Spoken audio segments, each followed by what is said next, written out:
Este video es presentado por Platzi, la plataforma de educación online que te enseña todas las habilidades para triunfar en la nueva economía digital. Nunca pares de aprender.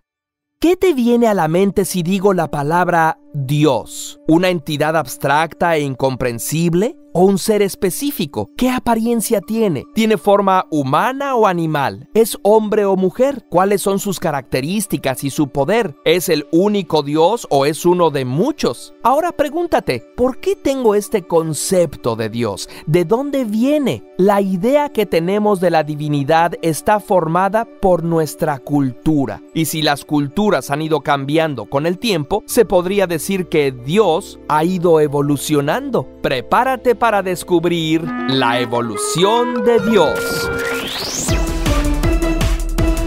Casi todas las sociedades humanas han concebido seres espirituales que de alguna manera influyen en nuestra vida. Pero, ¿por qué? ¿Estas ideas cumplen algún propósito? En su libro Clarity, Daniel San Martín propone una explicación basada en las propuestas de varios autores. Por ejemplo, para el psicólogo Paul Bloom, Dios tiene su origen en la teoría de la mente, la capacidad que tenemos como individuos de atribuirle pensamientos e intenciones a los demás. Si yo camino es porque así lo deseo, por lo tanto, si veo a otra persona moverse, también debe tener una mente como la mía. Y si ya no se mueve, es que esa mente, ese espíritu, abandonó el cuerpo. Bloom llama dualismo a esa creencia de que cuerpo y espíritu son cosas diferentes y que esa alma puede sobrevivir aún sin el cuerpo. Y si eso es válido para las personas, también deben tener mente los animales, las plantas e incluso los ríos, las nubes, el sol y otros objetos. Justin Barrett llama detección de agentes a este fenómeno. Mira esta pequeña animación similar a la usada en un experimento que se realizó en 1944.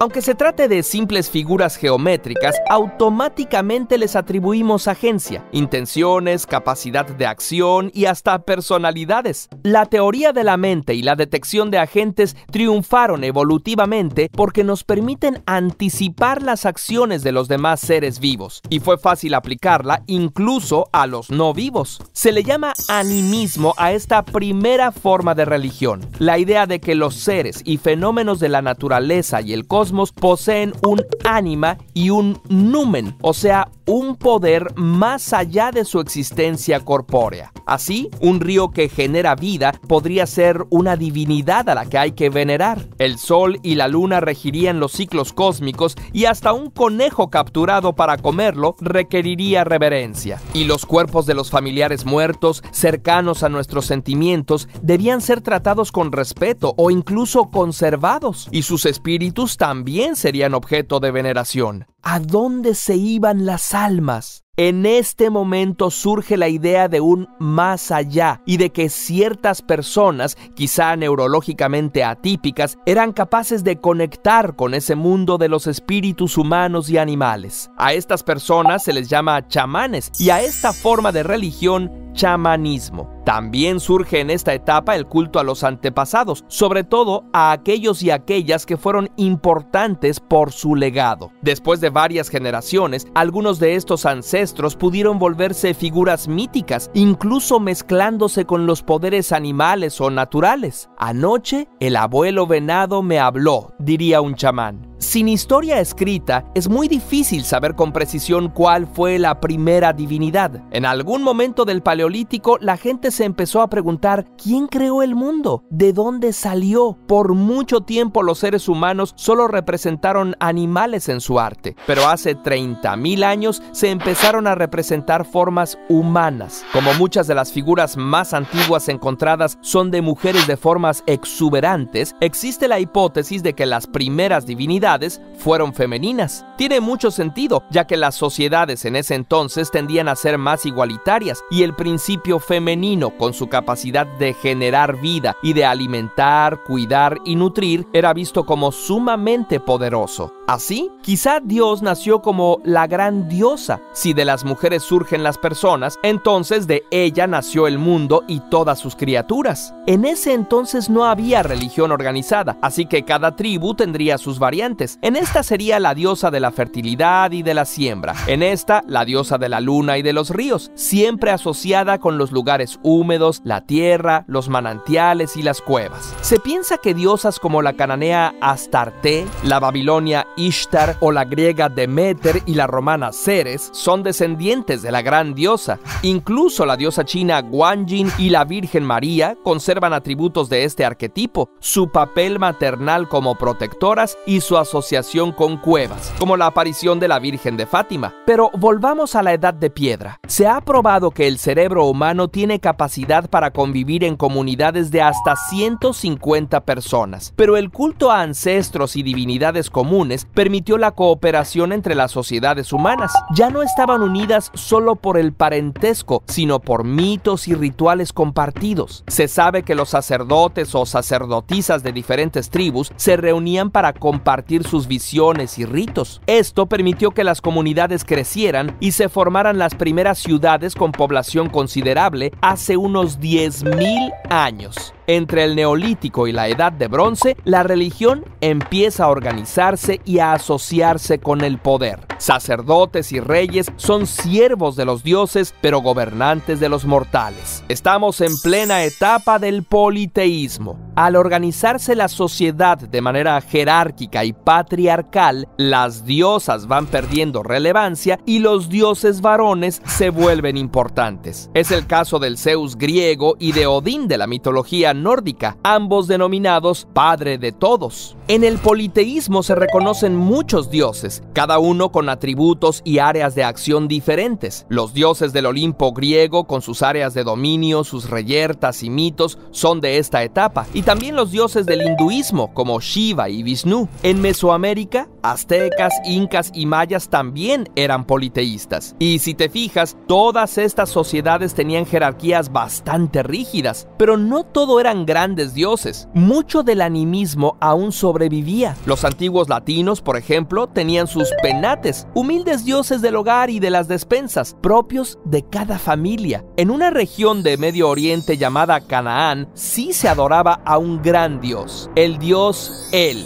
padre y jefe de otros 77 dioses. En esa región vivieron los primeros hebreos, que también adoraban al dios El junto con otros dioses como Baal. Al parecer se concentraron en uno de los nombres de El, Yahweh, el que sopla. Poco a poco empezaron a hacer una distinción entre su Yahvé y El, el dios original. Al principio los hebreos eran enoteístas, creían que los demás dioses también eran dignos de adorarse, pero no eran tan buenos como el suyo, y luego se hicieron monolatristas. El suyo era el único dios digno de adoración. El judaísmo fue influido por dos religiones: el culto a Atón, el dios solar que el faraón egipcio Akenatón afirmaba que era el único dios, y el zoroastrismo, religión de la antigua Persia que adoraba a Ahura Mazda, el dios creador que otorgaba premios y castigos según cómo te hubieras portado en la vida y que tenía a sus órdenes ejércitos de ángeles. La noción de un espíritu que encarnaba el mal, enemigo de Dios, y de que un día vendría un Mesías y habría un juicio final, también son zoroastrianas. El judaísmo así entró en la etapa monoteísta, afirmando que el suyo era el único Dios verdadero, al grado de juzgar como idólatras a quienes adoraban a otros dioses y hacerles la guerra. Del judaísmo surgen las otras dos grandes religiones monoteístas. Primero, el cristianismo, con influencia del mitraísmo y el gnosticismo, y después el islam. Ambos se expanden por el mundo. El cristianismo recibe mucha influencia de los filósofos griegos, especialmente Platón y Aristóteles, y buena parte de la imagen del cielo y de Dios que tenemos actualmente proviene de esas fuentes. El cristianismo cristianismo se separa en el occidental y el oriental, y finalmente el occidental se divide en catolicismo y una variedad de denominaciones protestantes.